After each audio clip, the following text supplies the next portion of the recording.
शंकर के शिवलिंग को जब बनाए तो सबसे पहले कैसे बनाए उस तक का विधान शिव महापुराण में और लिंग पुराण में कहा गया। महाराज कहा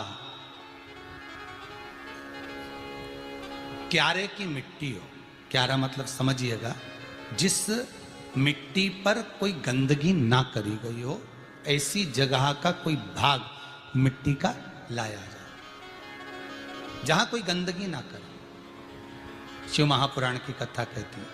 देखो पिछले वर्ष के लॉकडाउन से लेकर अभी तक की जो कथाएं आप लोग सुने हैं उसमें शिवलिंग मट्टी का किस तरह से बनाया जाए और कैसी मट्टी हो और उसमें पानी कैसा मिलाया जाए, कैसा शिवलिंग तैयार करा जाए, उसका विधान वर्णन नहीं कर पाए, परंतु आज कथा निकली है तो उसको सुन लो। क्यारे की मिट्टी, क्यारे की मिट्टी मतलब जिस मिट्टी पर कोई गंदगी ना करी गई हो ऐसी जगह की मिट्टी को लेकर जाए और मिट्टी को लाने के बाद थोड़ा पानी का सींचन कर दें, अर्थात घर में लाएं तो उससे पहले मिट्टी को पवित्र करें। अपने घर में गंगा जल रखा हो, यमुना जल रखा हो, सरयू जी का जल रखा हो, उससे मिट्टी का सींचन कर दें। मान लो अगर ये जल नहीं भी है तो जल के अंदर थोड़ा सा इत्र डालकर मिट्टी का सींचन करें। अगर इत्र भी नहीं है तो जल के अंदर थोड़ा सा दूध डालकर मिट्टी का सींचन करें। दूध भी नहीं है तो एक बेलपत्री जल के अंदर डालकर उस पानी का सींचन करें। बेलपत्र भी नहीं है, पीपल का पत्ता डालकर उसका सींचन कर दें। पर मिट्टी पर घर में लाते से ही, ये नहीं कि मिट्टी आज लाए और तुमको शिवलिंग कल बनाना है तो मिट्टी अगर एक दिन पहले लाए हो, 2 दिन पहले लाए हो, 4 दिन पहले लाए हो तो उसी दिन जल का सींचन होना चाहिए। ये नहीं कि जिस दिन बनाएंगे उस दिन सींचन होगा। मिट्टी पर पानी का छींटा, सींचन भले ज्यादा मत डालो पर छींटा तो उस दिन लगा देना चाहिए जिस दिन घर में मिट्टी लेकर आए हो, जिस दिन लेकर। फिर भले तुम शिवलिंग 15 दिन बाद बनाओ, 8 दिन बाद बनाओ, 10 दिन बाद बनाओ, 3 दिन बाद बनाओ, पर उस समय पर मिट्टी का सींचन उस समय हो जाना चाहिए।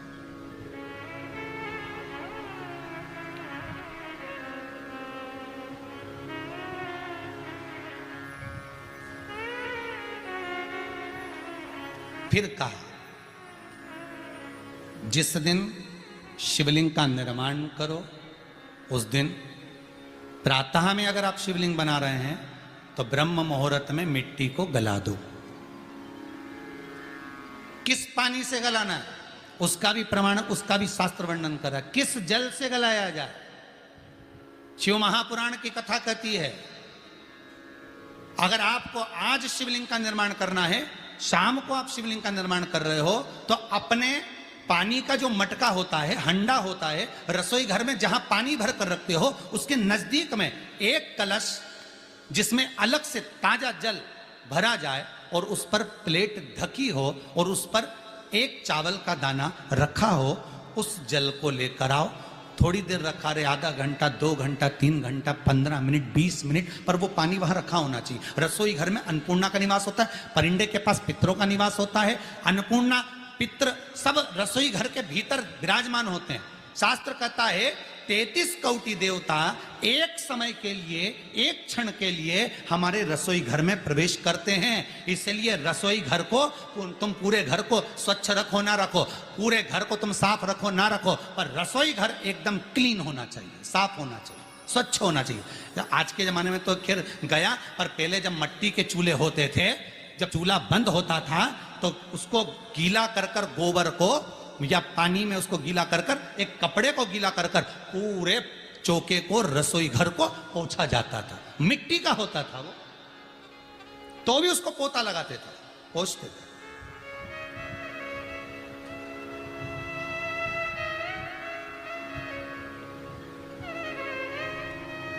तो पहला क्रम है पार्थिव शिवलिंग का निर्माण। सावन के महीने में अगर आप शिवलिंग बनाते हैं, सोमवार को शिवलिंग बनाते हैं तो नियम ध्यान रखिएगा महाराज, लिंग पुराण से है ये, इसका नियम ध्यान रखिए। क्या करना है, मिट्टी को लाना है, जल का छींटा देना, छींटा जरूर देना।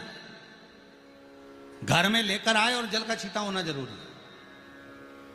2 दिन तक, 3 दिन तक मिट्टी रखी हुई है और उसके बाद अगर आपने पानी का छींटा नहीं दिया है और आपने डायरेक्ट मिट्टी को गला दिया और उसके बाद बनाया तो उसका कोई प्रमाण नहीं। जल का छींटा अवश्य, फिर उसको रख दें। 15 दिन बाद बनाओ, 4 दिन बाद बनाओ, 3 दिन बाद बनाओ, 2 दिन बाद बनाओ। शिवलिंग जब बनाओ तब उस मिट्टी को, जो कलश आपने रसोई घर में रखा है चावल का दाना रखकर प्लेट के ऊपर, अर्थात उस कलश का जल उस मिट्टी में थोड़ा सा डालिए। क्यों डाला जाता है उसका भी भाव वर्णन किया है। अब भविष्य पुराण, स्कंद पुराण और अग्नि पुराण, इन तीनों से ले लिया गया। वर्णन किया गया जब उस कलश का जल हम डालते हैं तो उस कलश में पितरों का भाव आ जाता है, अन्नपूर्णा का भाव आ जाता है, घर में लक्ष्मी का भाव आ जाता है, संपदा का भाव आ जाता है। पूरे 24 घंटे के अंदर एक क्षण के लिए रसोई घर में 33 कोटि देवता आते हैं, तो वो देवता का सारा भाव उस कलश के अंदर आ जाता है। और वो जल जब हम उस मिट्टी में मिलाते हैं तो गंगा, यमुना, सरयू, सरस्वती, ये 33 कोटि देवता में, तो इन सब का आनंद उस जल में आ जाता है। और वो जल जब हम मिट्टी में मिलाते हैं तो मिट्टी पवित्र हो जाती है, स्वयं कैलाश अधिपति को स्वीकार करने के लायक हो जाती है, निर्मित करने के लायक हो जाती है।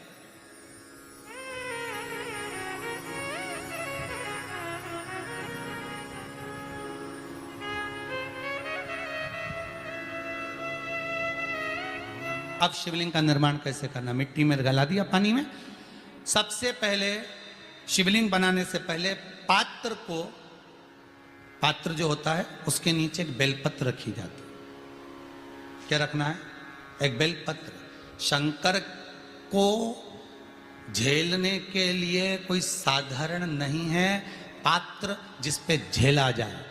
स्वयं गंगा शिव की जटा में, और आप शंकर के शिवलिंग का निर्माण कर रहे हो, कोई साधारण नहीं हो सकता। स्वयं आप विदेश्वर संहिता के अंतर्गत पढ़े कि ब्रह्मा और विष्णु, ब्रह्मा ऊपर जा रहे हैं, भगवान विष्णु नीचे जा रहे हैं, तो पता नहीं कर पा रहे कि यहां चरण कहां पर और शीश कहां पर है, उसको जान ही नहीं पा रहे।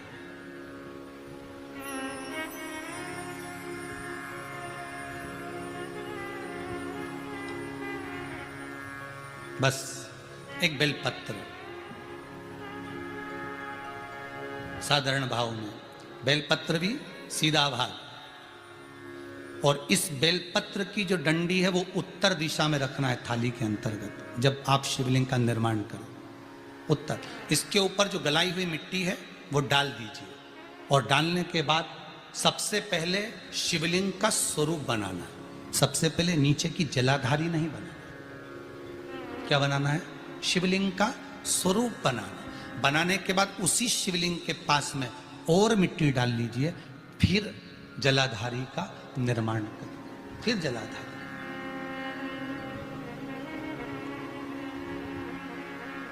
शिवलिंग जलाधारी निर्मित हो गई।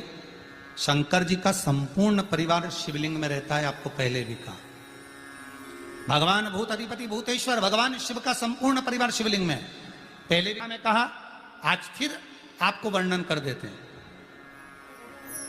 जैसे ये जलाधारी है गोल, ये चरण है, ये शिवलिंग है। ये जो गोल भाग है जहां पर भगवान शंकर का शिवलिंग रखा है, ये पार्वती जी का हस्त कमल है। जहां से पानी नीचे गिर रहा है, इसके राइट भाग में श्री गणेश जी का स्थान, लेफ्ट भाग में श्री कार्तिकेय जी का स्थान। बीच में जो एक मोटी सी लाइन होती है जलाधारी में, वो पार्वती जी के सुंदर पुत्री अशोक सुंदरी का स्थान। शंकर जी के ऊपर जो तिकोनी रखी रहती है, उसके ऊपर से जो जल बूंद बूंद नीचे गिरता है, ये जो पानी बूंद बूंद नीचे गिरता है, या आप कलश से जल चढ़ाते हो या आप संगीत से जल चढ़ाते हो, तो ये जो पानी गिर रहा है, ये शंकर भगवान की 5 पुत्रियां, जया, विषहरा, शामरी बारी, दौतली और देव, ये शंकर जी की 5 बेटियां, 5 पुत्री। कार्तिकेय भी है, गणेश भी हैं, अशोक सुंदरी भी है, शंकर जी की 5 बेटियां भी हैं, शंकर भी है और पार्वती भी। अर्थात शिव जी के परिवार में आपको गणेश जी की पूजन अलग करने जाने की जरूरत नहीं पड़ेगी। शंकर के परिवार में पार्वती जी की पूजन अलग करने जाने की जरूरत नहीं पड़ेगी। कार्तिकेय की पूजन अलग जाकर करने की जरूरत नहीं है। शंकर का परिवार शंकर के शिवलिंग के साथ में उस जलाधारी में संपूर्ण परिवार शंकर का विराजमान है। संपूर्ण परिवार, कुछ भी नहीं, संपूर्ण, और पूरा परिवार है महाराज। फिर वो जल लो, पलंग पर बैठो, जल हाथ में लिया, जया आचमन कर लो, विषहरा आचमन कर लो, शामली बारी आचमन कर लो, दौतली आचमन कर लो, और देव आचमन कर लो। ये शंकर की जो 5 पुत्रियां हैं, ये ऐसी पुत्रियां हैं जो निंद्रा देवी को लेकर आती हैं और हमें विश्राम का आनंद सुख प्रदान करती हैं, हमारे नयनों पर विराजमान रहती। हाँ, यदि विवाह नहीं हो रहा, शादी नहीं हो रही है, बहुत समय से लगन देख रहे हो, शादी नहीं हो रही, बहुत समय से परेशान हो गए कि विवाह ही नहीं हो रहा, हम तो टेंशन में पड़ गए, लड़की 28 साल 30 साल का लड़का हो गया, विवाह नहीं हो रहा, कुछ मत करो। अष्टमी तिथि आए तो अशोक सुंदरी वाली जो जगह है वहां पर हल्दी की 7 बिंदियां लगा दो, लड़का लड़की का हाथ उस बिंदी पर रखवा दो, उसका नाम गोत्र बोलो, उसी हल्दी में उसके हाथ पीले करवा दो और पीपल के पेड़ पर उस हाथ के 5 छापे पड़वा दो, 3 महीने में विवाह पक्का हो जाता है महाराज। उसका इतना, अशोक सुंदरी के उस हल्दी का इतना प्रमाण।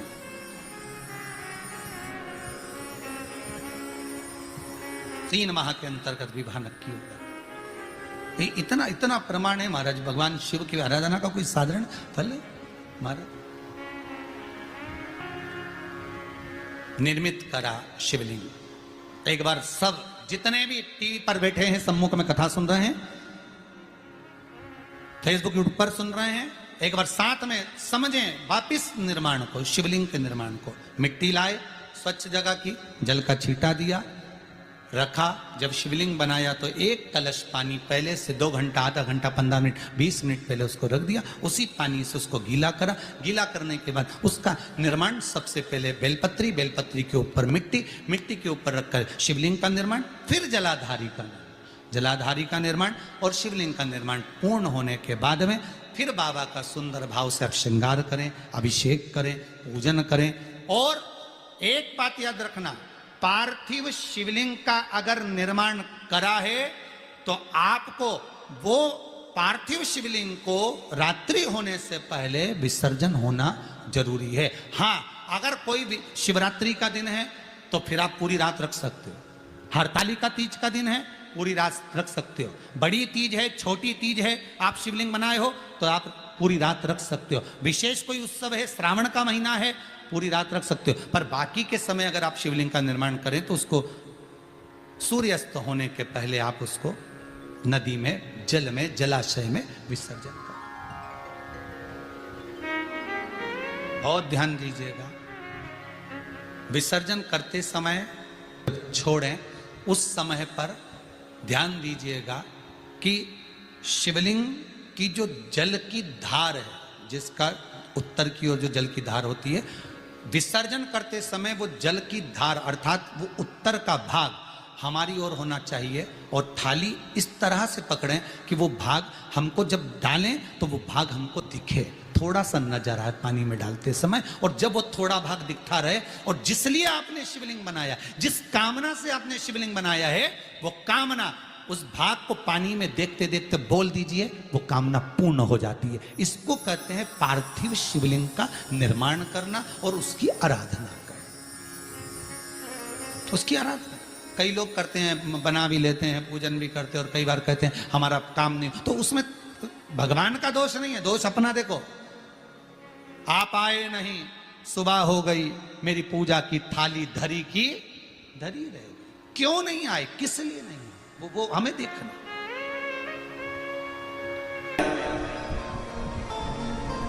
सनातन के प्रत्येक व्यक्ति के घर में बच्चा बच्चा ये जानता है कि तुलसी के पौधे की पवित्रता कितनी होती है, पीपल के वृक्ष की पवित्रता कितनी होती है, बट वृक्ष की पवित्रता कितनी होती है, बेलपत्र के पौधे की, बेलपत्र के वृक्ष की पवित्रता कितनी होती है, वो जानते। पीछे नहीं हटना है। एक बार कंपटीशन एग्जाम में बैठे, पीछे नहीं हटना है। और जितने मेरे शंकर के भक्त 17 अगस्त को कांवड़ यात्रा में आ रहे हैं, जितने बेटे बेटियां कांवड़ यात्रा में सीहोर आ रहे हैं, उनसे निवेदन करूंगा, सीहोर आने से पहले अपने दिल को पहले पक्का कर लेना, मजबूत कर लेना कि मैं कांवड़ भरने जा रही हूं तो बाबा भी मुझे कहीं ना कहीं ज्वाइनिंग जरूर कराएगा, ये निश्चित है। मेहनत करूंगी 4 गुना।